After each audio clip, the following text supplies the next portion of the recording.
이제 4페이지 보시는데, 보시죠. 모든 용어가 시험 나오는 건 아니니까, 여러분 잘 따라오십시오.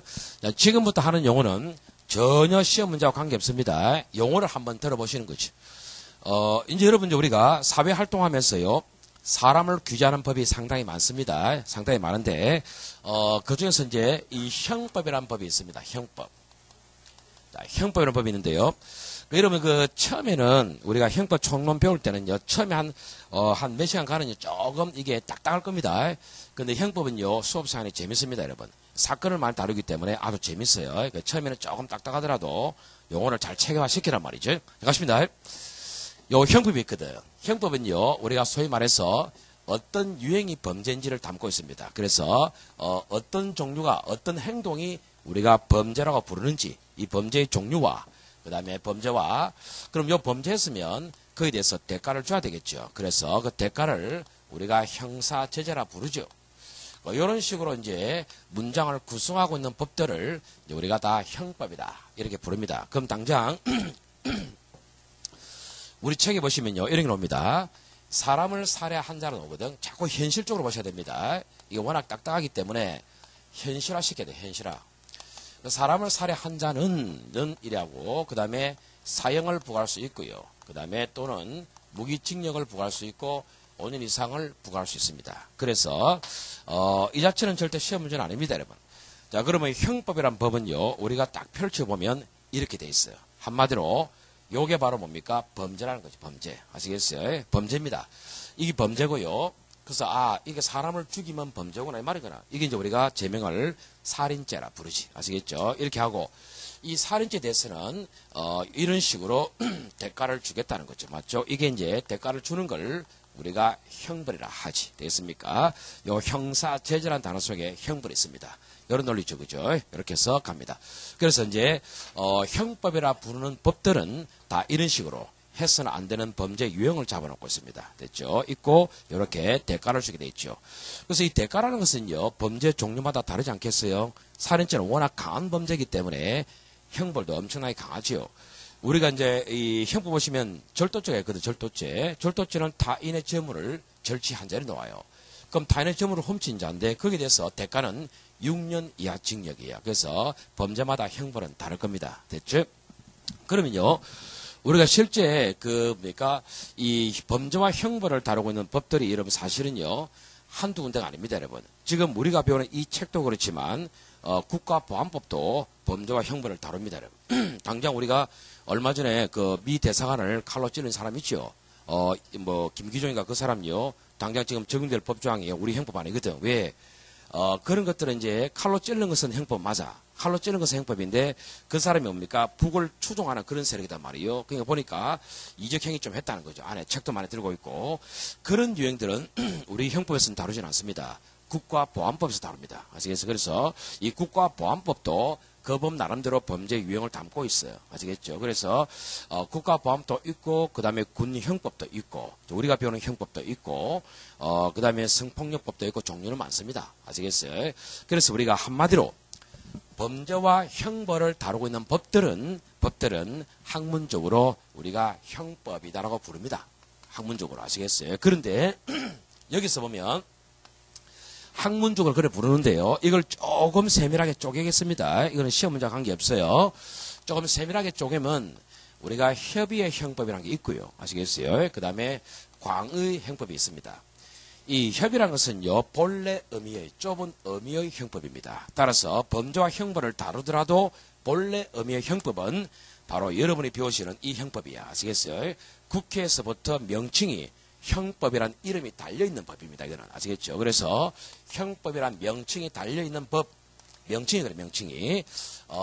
이게 이제 여러분들이 지금부터 배우는 겁니다. 됐죠? 그래서 우리는 요걸 배운다. 이래서 가면 되겠죠. 이게 협의라 부르고요. 광의라는 것은요, 넓게 보는 해석 방식인데, 조금 전에 말씀드렸죠. 광의는, 요 협의는 물론이고, 소위 말해서 범죄와 형벌을 다루는 법 많다고 했지 않습니까? 조금 전에 말했던 국가보안법, 성폭력법, 식품위생법 많단 말이죠. 그래서 학문적 의미의 형법이란 말이에요. 그게 이건 이제 우리가 특별 형법이라 부르는데 요거까지 다 포함해서 우리가 광의라고 부릅니다. 됐죠? 그래서 이런 것들은 시험 문제는 절대 아닙니다. 아니고 우리는 요걸 배운다 생각하시면 되겠어요. 이게 우리가 형법이 왜 중요하냐면요. 보시죠. 이러면 자꾸 들으시면 돼. 순간적으로 까먹어도 좋습니다. 첫 순환 때는 까먹어도 좋아. 또 까먹는 게 정상이니까. 아시겠어요? 순간적으로만 자꾸 단어를 듣고 생각의 폭을 넓혀야 됩니다. 아시겠어요? 그러면 돼요. 우리 형법에서 배우는 이 원리들이 있단 말이에요. 원리들. 이 원리들이 다른 법에서는 없어요. 다른 법에서는 그냥 범죄 종류만 나옵니다. 그 범죄 종류만 나오기 때문에 당장 이런 문제 생길 수 있잖아요. 지금 우리나라 안에서요. 외국 사람이 범죄할 수 있잖아요. 맞죠? 또는 우리나라 사람이 밖에 나가서 범죄할 수가 있어요. 맞죠? 이런 문제라든가 이걸 어떻게 할 것이냐. 또는 심지어는 법이랑 시 그렇잖아요. 행동할 때 법하고 재판받을 때 법하고 다를 수가 있다. 그러면 어떤 법을 적용할 것이냐. 이런 잡다한 문제가 생긴단 말이에요. 그러면 우리 형법에서는 그걸 어떻게 해결하는지 원리를 담고 있습니다. 있는데 다른 법에서는 이게 없단 말이에요. 여러분 생각해보세요. 당장 도로교통법에 보면 음주운전 있잖아요. 그 음주운전이요. 할 당시에는 기준이 0.05였단 말이에요. 그럼 지금은요. 사람들이 워낙 음주운전 많이 하니까 기준을 좀 바꿔야 되겠다 해서 0.03으로 내릴 수도 있는 거 아니겠어요? 그럼 옛날 법 기준으로는 범죄가 아니었는데 지금 기준은 범죄가 될 수 있단 말이지. 이런 걸 어떻게 조절할 것이냐. 이런 문제가 실제 생깁니다. 생기기 때문에 그런 걸 다 해결해 주겠다는 게 우리 형법 총칙에 나온단 말이에요. 근데 이런 법에는 없어 이게. 없기 때문에 우리가 여기서 응용하는 이 원리를 여기도 그대로 적용하라 라는 게 법에 나옵니다. 그래서 여러분 한번 보실까요? 형법 8조 한번 펼쳐보겠습니다. 저순환한 친구들은요, 그 법을 반드시 들고 다녀야 됩니다. 한 3주간은 들고 다니셔야 돼요. 자꾸 비교하셔야 돼요. 강론을 모르기 때문에 아직은. 자, 형법 8조를 한번 펼쳐보시죠. 8조. 자, 8조 보시면요, 그렇게 나오죠. 8조 읽어보겠습니다. 본법 총칙은, 맞습니까? 본법 총칙은, 즉, 우리 형법의 총칙입니다. 이것은 타 법령에 적용한다. 됐죠? 적용합니다. 만약에 다른 법에서 형법과 달리 가고 싶다. 그러면 다른 규정을 두면 되는 거야. 아시겠죠? 이런 것들이 이제 여러분들이 자꾸 베이스를 갖고 있어야 됩니다. 이게 여러분 시험이 나오는 게 아니라요. 이건 용어로서 베이스를 갖고 있어줘야 여러분들이 응용이 됩니다. 아시겠어요? 이거는 베이스로서 반드시 갖고 있어야 되겠습니다. 됐습니다. 적어 오시죠. 자, 4페이지 가겠습니다. 여러분 4페이지에서는요. 절대 시험 문제는 없습니다. 아시겠어요? 없지만 기초 용어를 한번 보시겠습니다. 개념 보죠. 처음 하신 분들은 한번 읽으시면 돼. 아시겠죠? 자, 개념 갑니다. 형법이란 일정한 행위를 범죄로 하고 그 다음에 이에 대해 일정한 형사 제재를 가할 것을 규정한 법규범의 총체다. 법규범의 총체. 자, 새로운 단어 나왔지요? 이러면 자꾸 문장이 딱딱하잖아요. 형법은 딱딱합니다. 이런 문장이. 그래서 현실화시켜야 돼요. 법규범의 총체를 풀어 쓰셔야지. 모든 종류의 법이야. 아시겠어요? 자꾸 쉽게 연필로 최대한 풀어 쓰셔. 쉽게 깔끔하게. 어차피 그 자리는요. 두 번째 하는 친구들은 지우게 돼 있습니다. 그게. 그래서 깔끔하게 가셔야 돼요. 한마디로 범죄와 형벌에 관한 법이라 할 수 있다. 됐습니까? 그래서 여러분들 처음 하시는 분들은요. 복습하실 때 이 자리에 그냥 한번 읽으면 돼. 아시겠죠? 읽으면 되고 절대 시험 문제는 아닙니다. 복습하는 부분까지 이야기하고 있습니다. 그 다음에 이번에 범위한 갈게요. 자, 협의형법 절대 다 보지 말고 1번만 보시겠습니다.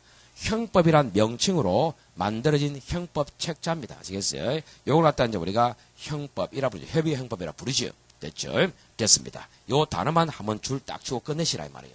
절대 시험 문제 아닙니다, 여러분. 용어를 익혀주는 거예요. 자, 광해형법은 동그라미 1번 볼까요?